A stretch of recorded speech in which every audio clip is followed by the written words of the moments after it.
Good morning सभी student को। कक्षा 12 फिजिक्स भौतिक विज्ञान की ऑनलाइन क्लासेस में सभी विद्यार्थियों का स्वागत है। हम पढ़ रहे थे लेसन नंबर 17 संचार तंत्र, जिसके लास्ट में अपने कुछ ऑब्जेक्टिव टाइप क्वेश्चन हल किए थे और अति लघुतरात्मक प्रश्न भी अपने हल किए थे 9-10 क्वेश्चन। तो एक क्वेश्चन था ऑब्जेक्टिव टाइप में क्वेश्चन नंबर 8, जिसमें कुछ बच्चों को प्रॉब्लम आई। सबसे पहले वो अपने हल करेंगे। क्वेश्चन ये था, एक टीवी के टावर की ऊंचाई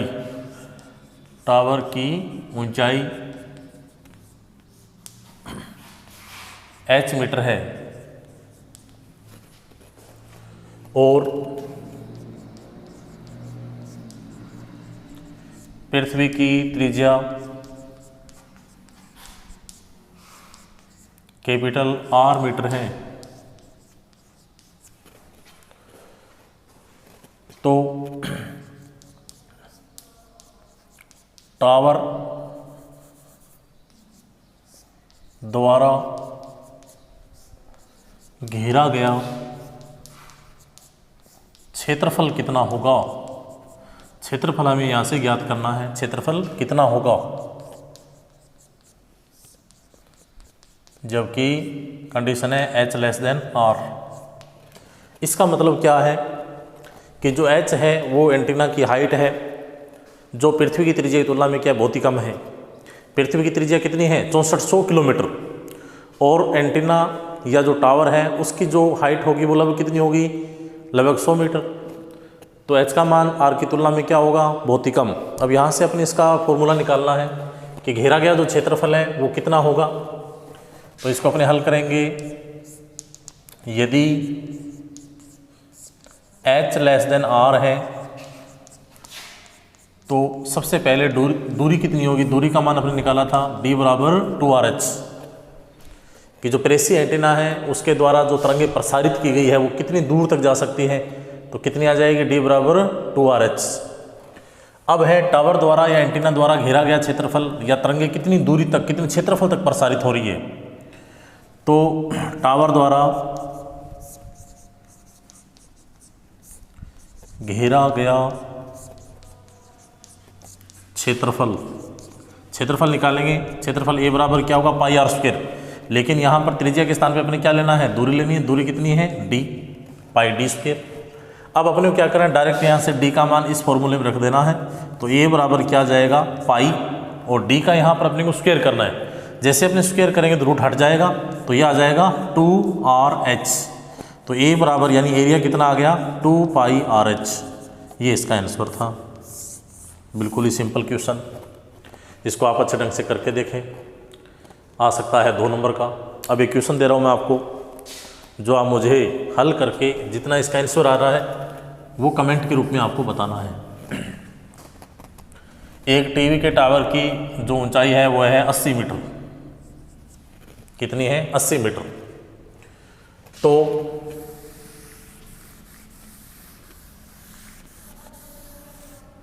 टावर द्वारा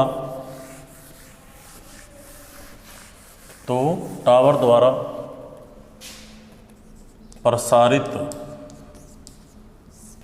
तरंगों की दूरी कितनी होगी। ये क्वेश्चन है बहुत ही आसान से, इसी प्रश्न से बना दिया आपने। एक टीवी के टावर की हाइट कितनी है, 80 मीटर है। तो टावर द्वारा प्रसारित तरंगों की दूरी कितनी, दूरी आपसे पूछी गई। आप इसको हल करेंगे, इस प्रश्न को हल करके जो भी आंसर आता है वो कमेंट के रूप में आपको मुझे बताना है। तो नेक्स्ट क्वेश्चन अपना ये है, नेक्स्ट क्वेश्चन अपने पढ़ेंगे। ये भी एक न्यूमेरिकल है। किताब के पीछे वाले जो सवाल हैं उनमें से पहला क्वेश्चन है, 2 ही न्यूमेरिकल है किताब में, जो लेसन नंबर 17 है उसमें।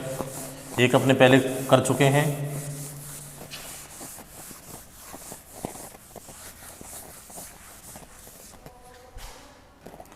क्वेश्चन ये है कि जो इलेक्ट्रोमैग्नेटिक वेव है, विद्युत चुंबकीय तरंगे हैं, विद्युत चुंबकीय तरंगे इस प्रकार से होती हैं, एक्स अक्ष की दिशा में संचरित होगी। ऐसे ये एक्स अक्ष आ गया, ये है वाई अक्ष, और यहाँ पर क्या होगा, ई सदिश विद्युत क्षेत्र सदिश, ये है जेड एक्स, और यहाँ पर होगा चुंबकीय क्षेत्र सदिश। इस प्रकार से अपने डायग्राम बनाया था। और यहाँ पर आ जाएगा बी सदिश, ये है बी सदिश यानी चुंबकीय क्षेत्र सदिश। विद्युत क्षेत्र, चुंबकीय क्षेत्र सदिश, दोनों क्षेत्र कैसे हैं, परस्पर एक दूसरे के लंबवत गतिमान होते हैं। अब इसका जो मैक्सिमम मान होगा उसको अपने बोलेंगे अधिकतम मान, जिसको अपने आयाम के रूप में रिप्रेजेंट कर सकते हैं। और किससे लिखेंगे, E0 सदिश से लिखेंगे। क्वेश्चन में अपने क्या दिया है, एक तरंग है जो एक्स अक्ष की दिशा में संचरित हो रही है, एक्स अक्ष की दिशा में संचरित हो रही है। एक्स अक्ष की दिशा में संचरित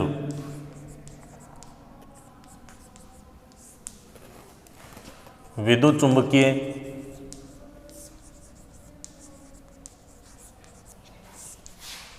तरंग के ई सदिश का मान यानी विद्युत क्षेत्र सदिश का मान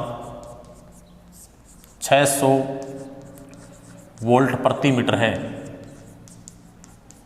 तो इसके चुंबकीय क्षेत्र सदिश बी सदिश का मान ज्ञात करो। ये क्वेश्चन मैंने शॉर्ट रूप में लिख दिया है। और यहाँ पर c यानी प्रकाश का वेग अपने को दिया हुआ है, c का मान फिक्स होता है। प्रकाश का वेग यानी विद्युत चुंबकीय तरंगों का वेग कितना होगा, 3 × 10⁸ मीटर प्रति सेकेंड। एक्स अक्ष की दिशा में संचरित विद्युत चुंबकीय तरंग के ई सदिश का मान कितना है, 600 वोल्ट प्रति मीटर है। तो बी सदिश का मान हमें यहाँ से ज्ञात करना है। तो अपने यहाँ पर पढ़ा था विद्युत चुंबकीय तरंगों के जो गुण पढ़े हैं उनमें से गुण था C बराबर होता है C बराबर E0 बटा में B0।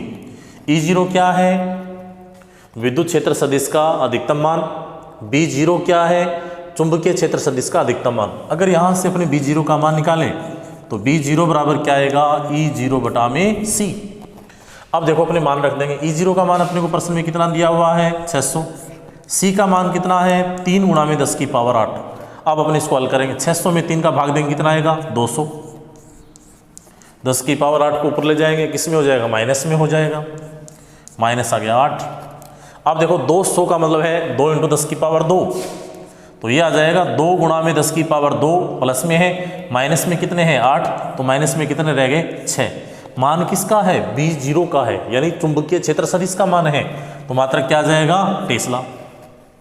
इस फॉर्मूले को अपने ऐसे भी लिख सकते थे, ऐसे लिखेंगे तो भी सही माना जाएगा। ये है एक आसान सा क्वेश्चन। इस प्रकार के क्वेश्चन बोर्ड में काफ़ी बार आए हुए हैं। आसान प्रश्न है, आसान न्यूमेरिकल है, आ सकता है पेपर में। अब एक बच्चे ने क्वेश्चन पूछा था कि सर खाना पकाने के लिए या भोजन पकाने के लिए कौन सी तरंग का यूज़ किया जाता है।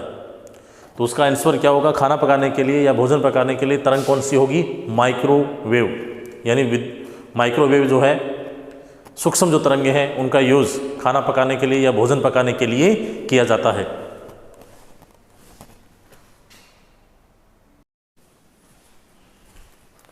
नेक्स्ट टॉपिक अपना है निरक्ष रेखा या विषुवत रेखा किसे कहते हैं। इस पर विद्युत क्षेत्र की तीव्रता का व्यंजक व्युत्पन्न कीजिए। तो निरक्ष रेखा या विषुवत रेखा क्या है, अपने पॉइंट पढ़ा था विद्युत द्विध्रुव। विद्युत द्विध्रुव किसे कहते हैं, जब दो समान परिमाण और विपरीत प्रकृति के आवेश एक दूसरे के अति निकट रखे जाते हैं तो आवेशों का ये पेयर बन गया, जोड़ा बन गया, जो विद्युत द्विध्रुव कहलाएगा। अब जो ये विद्युत द्विध्रुव बना है, इसके मध्य बिंदु से यदि कोई रेखा लंबवत गुजरती है इस प्रकार से, जैसे ये रेखा गुजर रही है लंबवत, ये जो रेखा है मान लेते हैं ये है PQ, ये रेखा कहलाती है निरक्ष रेखा या विषुवत रेखा। विद्युत द्विध्रुव के दोनों आवेशों के मध्य बिंदु से लंबवत गुजरने वाली जो रेखा होगी वो रेखा क्या कहलाएगी, निरक्ष रेखा या विषुवत रेखा। अब अपने को क्या करना है, यहाँ पर निरक्ष रेखा या विषुवत रेखा पर विद्युत क्षेत्र की तीव्रता का व्यंजक व्युत्पन्न करना है।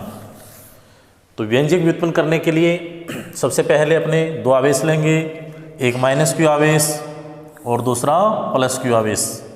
ये दो आवेश हैं, पहले -Q आवेश है, दूसरा है +Q आवेश। माइनस जो Q आवेश है वो रखा गया है A बिंदु पर और जो प्लस क्यू आवेश है वो रखा गया है बी बिंदु पर। इन दोनों आवेशों के जो बीच की दूरी है, दूरी कितनी है 2a। इस प्रकार से दोनों आवेशों के मध्य बिंदु मान लेते हैं O है।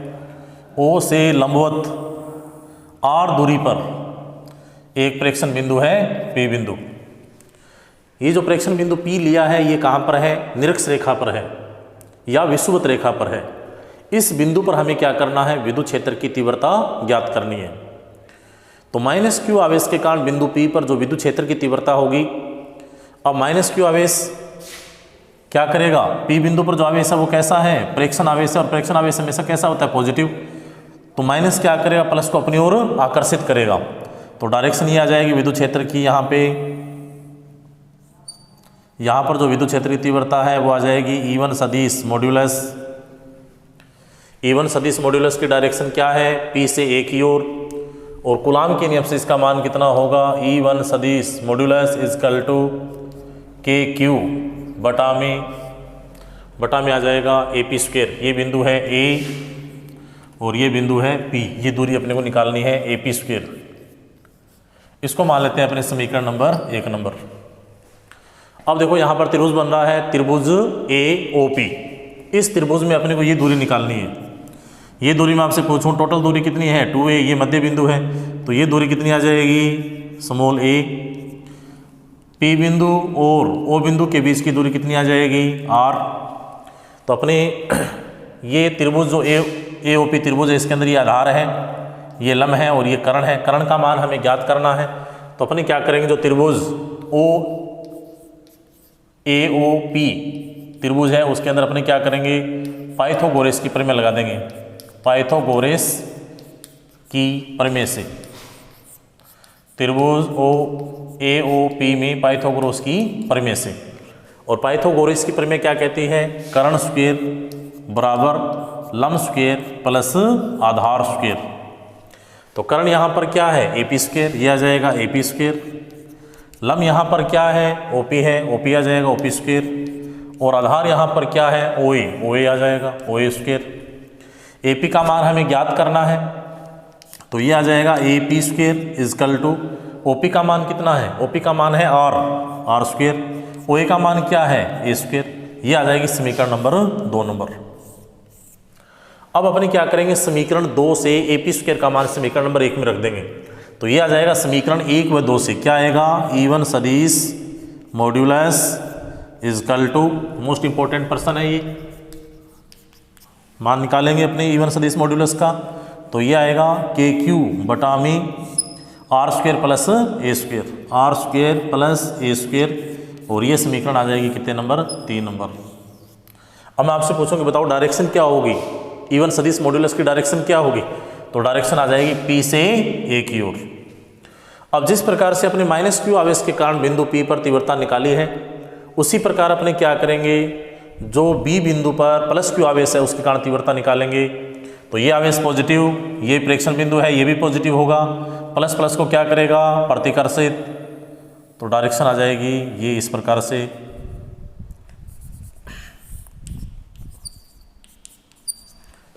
ये डायरेक्शन किसकी आएगी, E2 सदिश मॉड्यूलस की, यहाँ पर लिख देंगे E2 सदिश मॉड्यूलस। अब अपने को E2 सदिश मॉड्यूलस का मान निकालना है कि E2 सदिश मॉड्यूलस का मान कितना होगा। तो B बिंदु पर स्थित प्लस क्यू आवेश के कारण बिंदु P पर विद्युत क्षेत्र की तीव्रता कूलाम के नियम से, तो कूलाम के नियम से वैल्यू निकालेंगे अपने। तो ये मान आ जाएगा E2 सदिश मॉड्यूलस इजकल टू KQ बटा में B बिंदु पर स्थित आवेश के कारण P बिंदु पर मान निकालना है। तो ये दूरी कितनी आ जाएगी, BP स्क्वायर। अब यहाँ पर BP का मान कितना आएगा, BP स्क्वायर का मान, जैसे अपने AP स्क्वायर का मान निकाला था उसी प्रकार BP स्क्वायर का मान आ जाएगा। वापस देखेंगे त्रिभुज क्या बन रहा है, BOP। इसके अंदर भी पाइथागोरस की प्रमेय लगानी है और अपने को मान निकालना है। तो मान वही सेम आएगा R square plus A square. तो ये आ जाएगा E2 सदिश मॉड्यूलस इजकल टू KQ बटा में R square plus A square, और ये समीकरण आ जाएगी कितने नंबर, 4 नंबर। समीकरण नंबर ये आ गई 4 नंबर। अब देखो दोनों आवेश एक दूसरे पर प्रतिकर्षित कर रहे हैं, तो E2 सदिश जो E2 सदिश मॉड्यूलस की डायरेक्शन है वो क्या होगी, बाहर की ओर होगी। अब देखो समीकरण नंबर जो 3 नंबर है E1 सदिश मॉड्यूलस और समीकरण नंबर 4 नंबर है E2 सदिश मॉड्यूलस, दोनों मान कैसे हैं, एक जैसे ही है। दोनों मान कैसे हैं, एक जैसे, यानी दोनों का परिमाण कैसा है, इक्वल है, बराबर है। तो अपने समीकरण 3 और 4 को एक दूसरे के बराबर रख सकते हैं। तो यह आ जाएगा समीकरण 3 व 4 से, इसको अपन क्या लिखेंगे समीकरण 3 व 4 से, E1 सदिश मॉड्यूलस बराबर E2 सदिश मॉड्यूलस, और ये समीकरण आ जाएगी कितने नंबर, 5 नंबर। दोनों मान कैसे हैं, एक दूसरे के बराबर है। अब अपने क्या करेंगे, बिंदु P पर परिणामी विद्युत क्षेत्र की तीव्रता ज्ञात करने के लिए E1 सदिश मॉड्यूलस और E2 सदिश मॉड्यूलस को घटकों में वियोजित करेंगे। ये जो कोण बन रहा है ये थीटा है, ये जो कोण बन रहा है ये भी थीटा है। तो E1 सदिश मॉड्यूलस के अपने को 2 घटक लेने हैं। एक तो आएगा PQ दिशा में, ये है PQ दिशा में, ये कोण थीटा है, तो ये भी क्या होगा, थीटा होगा। तो E1 सदिश मॉड्यूलस का जिसके साथ कोण थीटा होता है वो घटक हमेशा क्या होता है, कोस थीटा। ये आ जाएगा E1 सदिश मॉड्यूलस कोस थीटा, क्षैतिज घटक, और ये है लंबवत घटक, और इसका मान कितना आएगा, इसका मान आएगा E1 सदिश मॉड्यूलस साइन थीटा, E1 सदिश मॉड्यूलस साइन थीटा, ये मान आ जाएगा। ये अपने PQ मान है, इसको अपने मान लेते हैं PR। जैसे अपने E1 सदिश मॉड्यूलस के 2 घटक लिए हैं, उसी प्रकार E2 सदिश मॉड्यूलस के भी अपने को 2 घटक लेने हैं। ये कोण थीटा है तो ये भी थीटा आ जाएगा। अब देखो E2 सदिश मॉड्यूलस का जो क्षैतिज घटक आएगा वो आएगा E2 सदिश मॉड्यूलस कोस थीटा, और लंबवत घटक आएगा PD दिशा में, और ये आएगा E2 सदिश मॉड्यूलस साइन थीटा। बहुत ही आसान। E1 सदिश मॉड्यूलस का जो क्षैतिज लंबवत घटक है PO दिशा में वो है E1 सदिश मॉड्यूलस, और जो E2 सदिश मॉड्यूलस का लंबवत घटक है PD दिशा में वो है E2 सदिश मॉड्यूलस। यानी ये जो दोनों लंबवत घटक हैं ये दोनों कैसे हैं, परिमाण में बराबर है, क्योंकि E1 किसके बराबर है, E2 के बराबर है, दोनों में साइन थीटा है। तो दोनों घटक कैसे हो गए, परिमाण में बराबर, दिशा में विपरीत। दिशा में विपरीत कैसे हुए, एक की डायरेक्शन है ऊपर से नीचे की ओर, दूसरे की डायरेक्शन है ऊपर की ओर। यहाँ पर है E1 सदिश मॉड्यूलस साइन थीटा, इसी प्रकार ऊपर की ओर है E2 modulus sine theta. E1 किसके बराबर है, E2 के बराबर है। जैसे मान लो E1 का मान 10 है तो E2 का मान भी कितना होगा, 10 होगा। तो दोनों परिमाण में बराबर हैं, दोनों का मान कितना है, 10-10, लेकिन डायरेक्शन विपरीत है। जैसे मान लो ये पहला पॉजिटिव मान लें, दूसरा नेगेटिव मान लें, तो दोनों दिशा कैसी होगी, विपरीत। दोनों क्या करेंगे, एक दूसरे के प्रभाव को नष्ट कर देंगे, और बिंदु P पर जो अपने को परिणामी तीव्रता प्राप्त होगी वो केवल क्षैतिज घटकों के कारण ही प्राप्त होंगी, क्योंकि दोनों क्षैतिज घटक क्या है, एक ही डायरेक्शन में है। तो बिंदु P पर परिणामी विद्युत क्षेत्र की तीव्रता, तो परिणामी विद्युत क्षेत्र की तीव्रता कितनी आएगी, EP सदिश मॉड्यूलस इजकल टू E1 सदिश modulus cos theta plus E2 सदिश मॉड्यूलस कोस थीटा। अब देखो E1 किसके बराबर है, E2 के बराबर है, यानी E1 के बराबर E2 रख सकते हैं या E2 के बराबर E1 रख सकते हैं। तो ये आ जाएगा EP सदिश मॉड्यूलस इजकल टू E1 सदिश मॉड्यूलस कोस थीटा प्लस यहाँ पर आ जाएगा E1 सदिश मॉड्यूलस कोस थीटा। दोनों सेम है, दोनों को जोड़ देंगे अपने, तो ये आ जाएगा EP सदिश मॉड्यूलस इजकल टू 2E1 सदिश मॉड्यूलस कोस थीटा, यानी दुगना हो जाएगा ये, और ये आ जाएगी समीकरण नंबर 6 नंबर। अब अपने क्या करेंगे, जो समीकरण नंबर 6 है उसमें E1 सदिश मॉड्यूलस का मान रख देंगे समीकरण नंबर 3 से, तो यह आ जाएगा समीकरण 3 व 6 से। तो इसको अपन लिखेंगे EP सदिश मॉड्यूलस इजकल टू 2 गुणा में E1 सदिश मॉड्यूलस का मान क्या था, KQ बटा में R square plus A square, और यहाँ पर आ जाएगा कोस थीटा। ये समीकरण नंबर आ जाएगा 7 नंबर। अब अपने क्या करना है, समीकरण 7 में जो कोस थीटा आ रहा है उसका मान निकालना है कि कोस थीटा की वैल्यू कितनी आएगी। तो यहाँ पर 2 त्रिभुज बन रहे हैं, त्रिभुज AOP या त्रिभुज BOP। इन दोनों त्रिभुज में से किसी में भी अपने क्या कर सकते हैं, कोस थीटा का मान निकाल सकते हैं। तो अपने यहाँ पर लेते हैं त्रिभुज AOP। त्रिभुज AOP के अंदर अपने क्या करेंगे, कोस थीटा का मान निकालेंगे। इसको अपन ऐसे लिख देंगे, त्रिभुज AOP में कोस थीटा, और कोस थीटा बराबर क्या होता है, आधार बटा में कर्ण।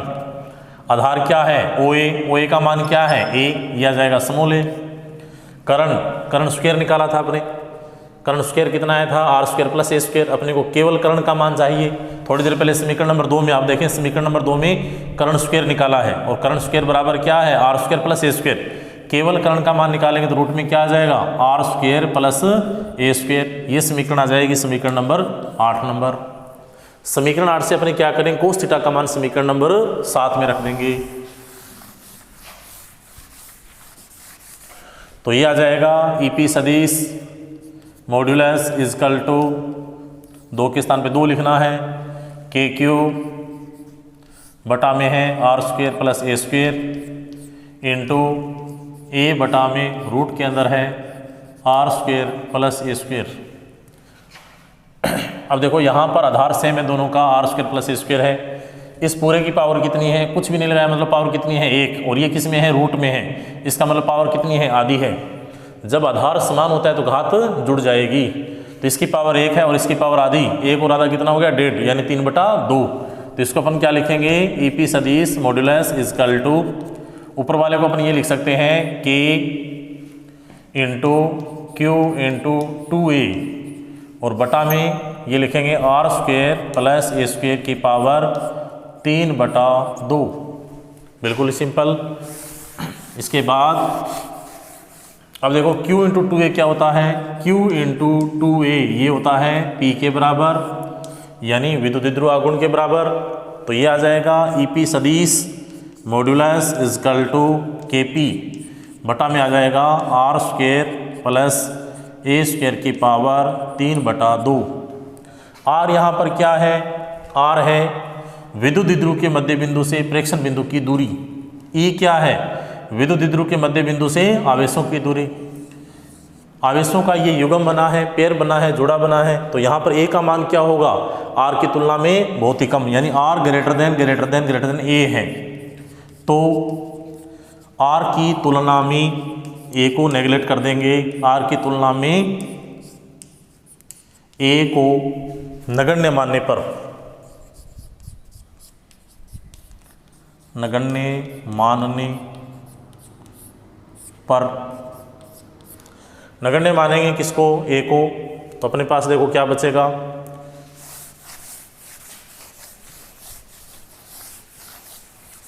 अपने पास वैल्यू आ जाएगी ईपी सदिश मॉड्यूलस इजकल टू KP बटा में, यहाँ रह गया आर स्क्वायर और इसकी पावर है 3/2, 2 से 2 कैंसिल।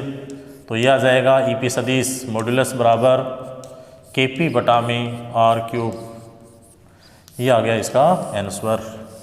ये मान लेंगे अपने समीकरण नंबर जो भी है 8 या 9। समीकरण 8 ही क्या है, विद्युत ध्रुव की निरक्ष रेखा या विषुवत रेखा पर विद्युत क्षेत्र की तीव्रता का व्यंजक है। तो ये था एक बहुत ही आसान सा प्रश्न जो कंप्लीट हुआ। इसको आप अच्छे ढंग से पढ़ेंगे, 2-3 बार लिख कर देखेंगे, और जो कल वाला टेस्ट होगा उसमें यहाँ तक अपना सिलेबस आएगा।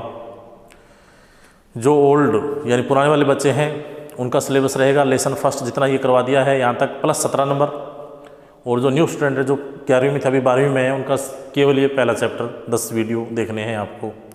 तो आप तैयारी करते रहें, अच्छे ढंग से पढ़ते रहें। थैंक यू, धन्यवाद।